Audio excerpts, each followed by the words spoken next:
চলো দেরি না করে শুরু করা যাক। কলকাতার শহরতলির হাসপাতালে মেডিকেলে ছাত্রদের একটা হোস্টেল। গ্রীষ্মের ছুটিতে ছাত্রবাস প্রায় পুরো ফাঁকা। সকলেই যে যার বাড়িতে চলে গেছে। শুধু রয়ে গেছে তিনজন ছাত্র, অমল, সুধীর আর নিহার। তারা ঠিক করেছে ছুটিটা নষ্ট না করে মন দিয়ে পড়াশুনো করবে। আগামী বার্ষিক পরীক্ষায় ভালো রেজাল্ট করবে, এই তাদের সংকল্প। সত্যি তারা মন দিয়ে পড়াশোনা করছে এখানে। যে ছাত্রাবাসে সবসময় ছাত্রদের হই হুল্লোড়ে মুখরিত থাকতো, এখন তা পুরোপুরি নীরব। কাজেই পড়াশোনায় বিঘ্ন ঘটবার মতো কোনো উপদ্রব এখানে আর নেই।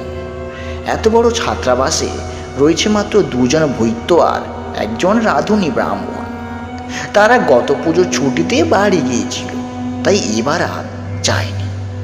তাতে আমল, সুধীর আর নিহারের খুবই সুবিধা হয়েছিল, কারণ তাদের খাবারের আর কোনো চিন্তা নেই। সময় মতো দুবেলা তাদের আহারও জুটছে আর পড়াশুনোর সময়ও পাচ্ছে প্রচুর। অনেক রাত পর্যন্ত তারা মাঝে মাঝে পড়াশুনো করে।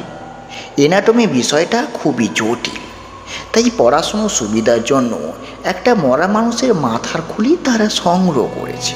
এই মাথার খুলিটা থাকে তাদের পড়ার ঘরের টেবিলে। কলেজের এনাটমি জিনিসের রুমে যে কঙ্কাল রয়েছে, সেই কঙ্কালেরই এটা একটা অংশ। প্রফেসরের অনুমতি নিয়ে এটা কয়েকদিনের জন্য তারা এখানে নিয়ে এসেছে। বেশ ভালোভাবেই পড়াশুনো চলছে তাদের। সেদিন রাতে সুধীর, নিহার একটু আগে ঘুমিয়ে গিয়েছে। অমল একাই বসে বই পড়ছে। যখনকার কথা আমি বলছি, তখন সেই হোস্টেলে ইলেকট্রিক লাইট ছিল না। হাটকিনের আলোয় ছাত্ররা পড়াশুনো করত। রাত বোধ হয় প্রায় 12টা। চারিদিকে নিঝুম নিস্তব্ধ। অমল একা একা পড়ছিল। তার চোখেও বুঝি ঝিমুনি আসছিল একটু। হঠাৎ একটা শব্দ শুনে অমল বই থেকে মাথা তুলল। ঘরে যেন কার একটা পায়ের শব্দ, কিন্তু ঘরে তো কেউ নেই। সুধীর ও নিহার তাদের বিছানায় ঘুমোচ্ছে। মনের ভুল হয়েছে ভেবে অমল আবার পড়ায় মন দিল। চেঁচিয়ে চেঁচিয়ে পড়ছে না, মনে মনে বই পড়ছে অমল। অর্থাৎ বইয়ের পাতার ওপর সে চোখ বুলিয়ে যাচ্ছে। হঠাৎ কিছুক্ষণ পর আবার সেই একই রকম একটা শব্দ কানে এলো অমলের। পায়ের শব্দ। অমল আবার মুখ তুলল, কিন্তু আশ্চর্য, এবারও কোনো লোক সে দেখতে পেল না। ঠক ঠক শব্দ শুনতে পেল টেবিলের ওপর। সে তাকিয়ে দেখল মরার মাথার খুলিটা টেবিলের উপর থেকে আস্তে আস্তে যেন শূন্যে ভেসে উঠছে। ব্যাপার দেখে সে স্তব্ধ হয়ে গেল। তার মনেও একটা ভয় জাগলো, কিন্তু কি করবে ঠিক ভেবে উঠতে পারল না। একবার ভাবলো সুধীর আর নিহারকে ডাকলেই মনে হয় ভালো হবে, কিন্তু মুখের ভাষা যেন তার স্তব্ধ হয়ে গেছে। কোনো কথাই তার মুখ থেকে বের হলো না। অসহায়ের মতো সে শুধু বসে বসে দেখতে লাগলো।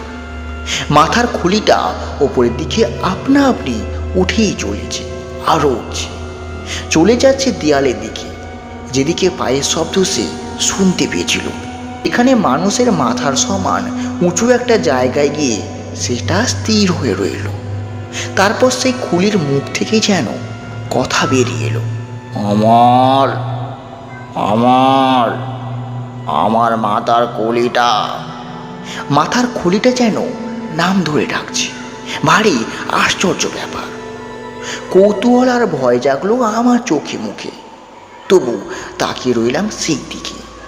মাথার খুলিটা বলছে, অমর, আমাকে তুমি মুক্তি দাও। আমাকে কেনই বা এখানে আটকে রেখেছ বলো তো। অমল হতভম্ব, তবু তার মুখ থেকে যেন কথা বেরিয়ে এলো, আমি তোমাকে আটকে রাখিনি তো, তোমাকে তো টেবিলের উপরই রেখেছিলাম। মাথার খুলিটা বলল, আমার শরীরটা রয়েছে ল্যাবরেটরির ঘরে। কিছুদিন আগে কয়েকটি উজ্জ্বল ছেলে আমার ধর থেকে মুখটা খুলে ফেলেছিল। কেউ আর সেটা জুড়ে দেয়নি, এভাবেই রয়েছে সেই থেকে। এরপর তুমি তো সেদিন আমাকে এই ঘরে নিয়ে এলে। অমল বলল, তা তুমি কি আমাকে চেনো? তা আমার নাম এবার জানলে কি করে গো? মাথার খুলিটা বলল, তা চিনবই না কেন? এখানকার অনেকেই তো আমি চিনি। এই হাসপাতালেই 1 বছর আগে আমার মৃত্যু হয়েছিল। কি বললে? 1 বছর আগে তোমার মৃত্যু হয়েছিল আবার এই হাসপাতালে? তা হ্যাঁ, আমার নাম ইয়াসিন। আমি বি ওয়ার্ডে 7 নম্বর বেডে ছিলাম। ছুরি পোতা অবস্থায় আমাকে হাসপাতালে ভর্তি করে দিয়েছিল পথের কয়েকজন লোক। তারপর আমার দলের লোকেরা খবর পেয়ে আমাকে হাসপাতালে দেখতে এসেছিল। যে ডাক্তারবাবু আমাকে চিকিৎসা করতেন আর সঙ্গে তুমিও আমাকে দেখতে যেতে। তোমাকে ছুরি মেরেছিল কারা? আমাদের বিপক্ষ দল। বিপক্ষ দল মানে? তুমি কি পার্টি করতে নাকি, না রাজনীতি করতে? না না, ও সব নয়। আমাদের ছিল চোরাই মাল চালান করার পার্টি। আমি ছিলাম সেই পার্টির লিডার। আমার কাছ থেকে আটগাট শিখে নিয়ে 2 জন লোক দল ছেড়ে দিয়ে নিজেরা একটা পার্টি করলো। কিন্তু আমাদের সঙ্গে তারা ঠিক পেরে উঠল না। আমরা যেভাবে মালপত্র জোগাড় করতাম সেভাবে তারা জোগাড়ও ঠিক করতে পারতো না। তাই আমার উপর হলো তাদের এক হিংসা। তা সেই জন্য কি তোমাকে ছুরি মেরেছিল? তুমি পুলিশের কাছে ওদের নামে বলনি? হ্যাঁ, বলেছিলাম, কিন্তু পুলিশ ওদের খুঁজে পায়নি। তোমাকে মেরে ওদের লাভ হয়েছিল কি? না না, হয়নি। আমি যার কাছ থেকে চোরাই মাল সংগ্রহ করতাম তার নাম ছিল বদ্রিলাল। আমার দল থেকে চলে যাবার পর নাসিম আর আমজাদ বদ্রিলালের কাছে সেই মাল সংগ্রহ করার চেষ্টা করেছিল, কিন্তু বদ্রিলাল ওদের বিশ্বাস ঠিক করতে পারছিল না। বদ্রিলাল খুব কম মালপত্র ওদের দিত।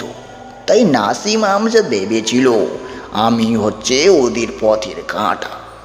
আমাকে না সরালে ওদের উদ্দেশ্য ঠিক সিদ্ধি হবে না, সেজন্যই আমাকে মেরে দিল। তারপর আমি হাসপাতালে এসে মারা গেলাম। আমাকে মর্গে পাঠানো হয়েছিল। আমার দলের লোকেরা সেখান থেকে আমাকে উদ্ধার করে নিয়ে গেল কবরখানায়। আমাকে কবরও সেখানে দিল। কিন্তু ভাগ্যের কি খেলা, আমি যে চোরাই মালের কারবার করতাম মরার পরও পড়ে গেলাম সেই চোরাই মাল পাচারকারীদের হাতে। আমার কঙ্কালটাও রেহাই পেল না। যেসব লোকেরা কঙ্কালের চোরা কারবার করে তারা একদিন আমার কঙ্কালটাও তুলে নিয়ে গেল। তারপর হাত বদল হয়ে আমার কঙ্কালটা এসে গেল এই হাসপাতালে। অমল স্তব্ধ হয়ে কথা করে শুনল, তারপর জিজ্ঞেস করল, এখন সেই নাসিম আর আমজাদ খুব চোরাই মালের ব্যবসা করছে? ইয়াসিন বলল, না না না, সেই সুযোগ তাদের হয়নি। তা নাসিম হলো দলের পান্ডা। তাকে একদিন রাত্রিবেলা পেয়ে গেলাম নির্জন জায়গায়, ধাপ্পার মাঠের কাছে। তাকে আমি গলা টিপে মেরে ফেললাম। সে অনেক ধস্তাধস্তি করলো আমার সঙ্গে, কিন্তু ঠিক পেরে উঠল না। আমার সঙ্গে শক্তিতে সে কখনোই ঠিক পেরে উঠবে না। আমার গায়ে জোর চিরকালই ওর চাইতে বেশি, তবু লড়েছিল অনেকক্ষণ। ওর কাছে একটা ছুরিও ছিল। সে ছুরি নিয়ে সবসময় চলাফেরা করতো, বুঝলে? কিন্তু ছুরি দিয়ে আমাকে মারবেই বা কেমন করে? রক্ত মাংসের শরীর, আর আমি ছায়া হয়ে ওর সঙ্গে লড়াই করছি। একসময় ওকে খতম করে দিলাম। ওর ছুরি দিয়ে ওকেই আমি শেষ করলাম। অমল চমকে উঠে বলল, হ্যাঁ, বলো কি গো? ইয়াসিনের মাথার খুলিটা বলল, হ্যাঁ, নাসিম এভাবে খতম হলো। এরপর আমজাদও একদিন ধরা পড়লো পুলিশের হাতে। একটা চোরাই মাল পাচার করতে গিয়ে হাতে নাতেই ধরা পড়ে গেল। জেল হলো তার। তারপর থেকে আমজাদে এই কাজটা সব ছেড়ে দিয়েছে। অমল বলল, কিন্তু তোমার এবার এই অবস্থা কেন? তা তুমি কি চাও বলো তো আমার কাছে? ইয়াসিন বলল, আমি চাই মুক্তি। আর তোমাকে আমি কিভাবেই বা মুক্তি করব বলো তো? শোনো তাহলে, তোমাকে একটা গোপন খবর বলছি, তাতে তুমিও বেঁচে যাবে, আমিও ভালোভাবে থাকতে পারবো। যে ঘরে কঙ্কালগুলি আছে সেই ঘরের দারোয়ান কঙ্কালগুলিকে বিক্রি করে ফেলবার মতলব করছে। যারা এইসব ব্যবসা করে তাদের সঙ্গে ষড়যন্ত্র করেছে। রাতে চোর হয়ে তারা চুরি করবে, তার আগে দারোয়ানকে বেঁধে ফেলবে। তারা চুরি করবে কঙ্কালা দুটি মূল্যবান যন্ত্র। আমার কঙ্কালটাকেও তারা বাদ দেবে না, তাহলে আমি মুন্ডু ছাড়া হয়ে পড়ব। আর এই ব্যাপারে আমাকেই বা কি করতে হবে?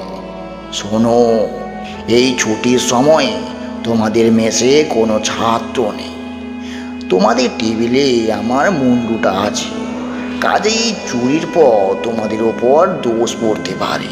আমি চাই না তোমার কোনো বিপদ হোক। তুমি খুব ভালো লোক, আমি জানি।